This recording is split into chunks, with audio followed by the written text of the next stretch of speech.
जय श्रीमान नारायण. खालील दिलेले भाष्य हे श्री रामानुजदास श्रीमान गट्टू वेणुगोपाल स्वामी यांनी इंग्रजीत केलेला श्रीमद भगवद्गीतेचा मराठी भावार्थ आहे. अध्याय 16 देव असुर संपत विभाग योग. श्लोक 2. अहिंसा सत्यम अक्रोधः त्यागः शान्तिः अपैशुनं दयाभूतेषु अलोलुप्त्वं मार्दवं ह्रीः अचापलम्. ओम. गीता आचार्य श्री कृष्ण परमात्मा अर्जुनासह आपल्या सर्वांना देव असुर संपत विभाग योग शिकवत आहेत. परमात्मा म्हणतात, अर्जुना, मला पुरुषोत्तम म्हणून जाणण्यासाठी आणखीही पुण्यगुण असले पाहिजेत. ते पुण्यगुण खाली दिल्याप्रमाणे आहेत. अहिंसा, सत्यनिष्ठा, रागाचा अभाव, त्याग, शांतता, दोष शोधण्यापासून संयम, सर्व प्राणी मात्रांबद्दल करुणा, सर्व इंद्रिय वस्तूंपासून पूर्ण अलिप्तता, सौम्यता, नम्रता आणि इंद्रिय वस्तूंचा मोह नसणे. अहिंसा याचा अर्थ विचार, शब्द आणि कृतींद्वारे कोणत्याही सजीवाला दुखवू नये. सत्यता याचा अर्थ जे दिसते ते पाहिल्याप्रमाणे बोलले पाहिजे आणि जे ऐकले ते ऐकले म्हणून सांगितले पाहिजे, ज्यामुळे इतरांचे नुकसान होणार नाही.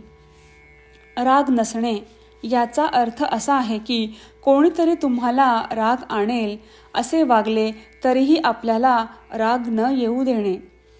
त्याग याचा अर्थ इच्छा प्रेरित कृत्ये आणि इंद्रिय तृप्ती सोडणे आणि जे आत्म्याला लाभदायक नाही ते सोडून देणे.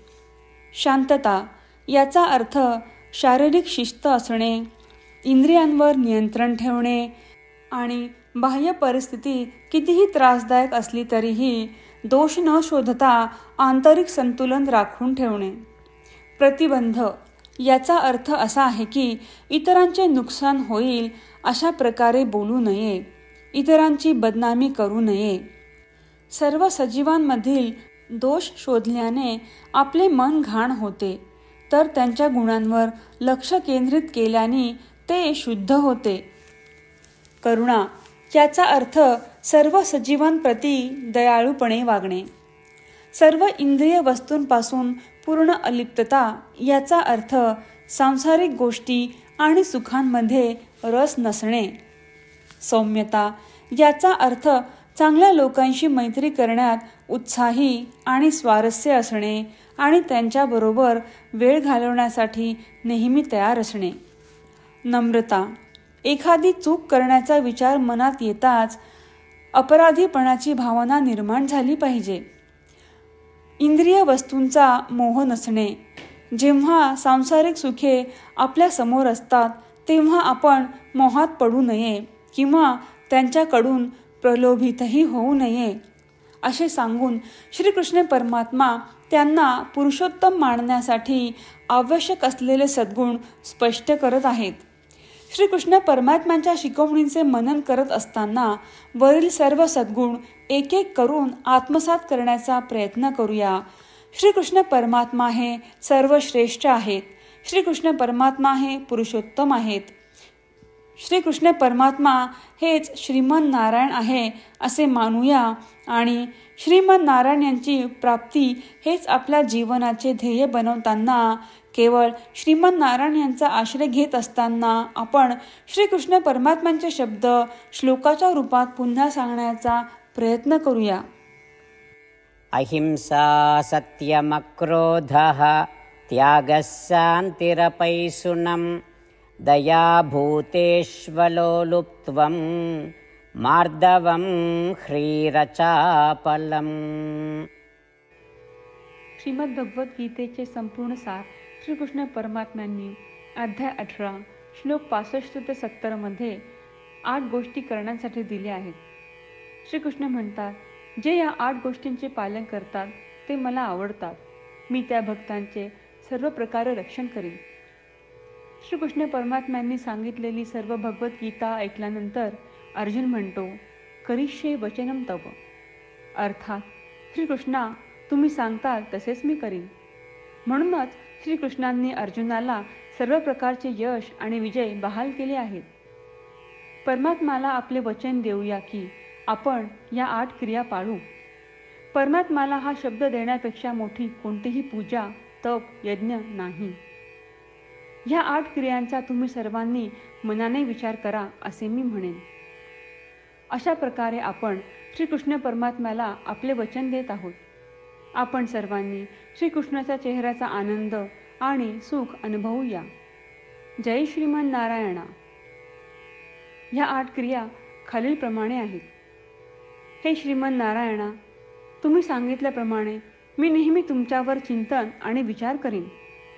हे श्रीमन नारायणा, तुम्ही सांगितल्याप्रमाणे मी सदैव तुमचा भक्त असेन.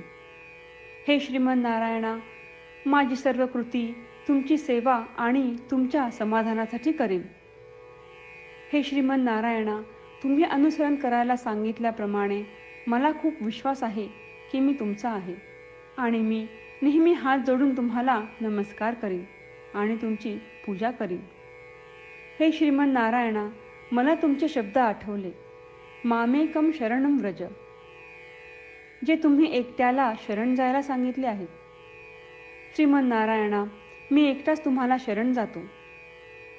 हे श्रीमन नारायणा, मला तुमचे मा शुचाह शब्द आठवले की तुम्ही आम्हाला दुःख न करण्याचे आश्वासन देत आहात. मी यापुढे शोक करणार नाही. हे श्रीमन नारायणा, तुम्ही आमच्यासाठी श्रीमद भगवद्गीता देऊन आम्हा सर्वांवर कृपा केली आहे आणि आशीर्वाद दिला आहे. मी दररोज किमान 1 श्लोक वाचण्याचे किंवा ऐकण्याचे वचन देतो. हे श्रीमन नारायणा, तुम्ही गीता सर्व मानवजातीपर्यंत पोहोचवलीस.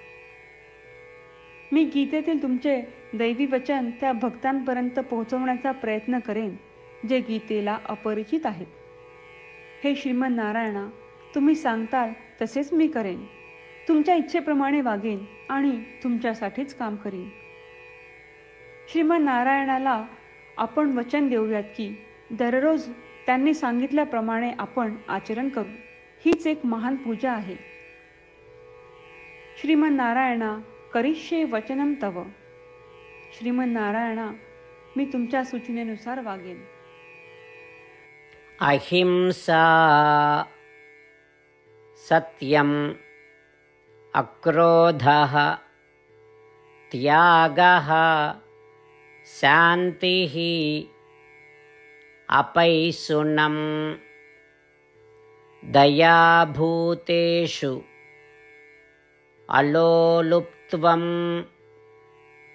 मार्दवं, ह्रीः, अचापलम्. ओम.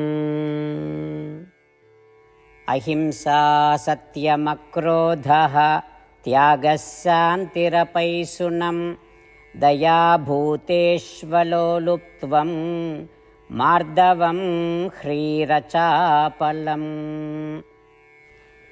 जय श्रीमन नारायणा. सर्व भक्तांना विशेष विनंती. आपल्या जीवनातील सर्व गोष्टींमध्ये आपल्याला त्वरित आणि प्रभावी परिणाम हवे असतात.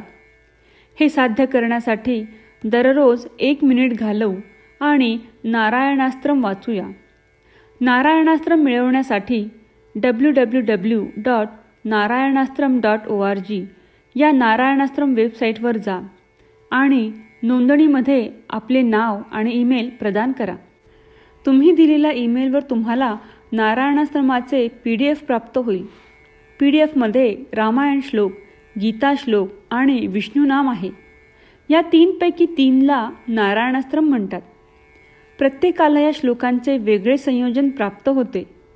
जेव्हा प्रत्येकजण 24,000 भक्तांसह दररोज त्यांचे नारायणास्त्रम वाचतो किंवा ऐकतो, तेव्हा संपूर्ण रामायण पारायणाची 1 फेरी, श्रीमद भगवद्गीता पारायणाच्या 33 फेऱ्या, 24 श्री विष्णू सहस्त्रनामांचे फेरे पूर्ण होतात. दररोज असे केल्याने आपल्यावर उल्लेखनीय आणि विलक्षण परिणाम दिसून येतात. म्हणूनच तुम्ही आणि तुमच्या कुटुंबातील सदस्यांनी ताबडतोब या वेबसाईटवर जाऊन तुमचे नारायणास्त्र मिळवा. जय श्रीमन नारायणा.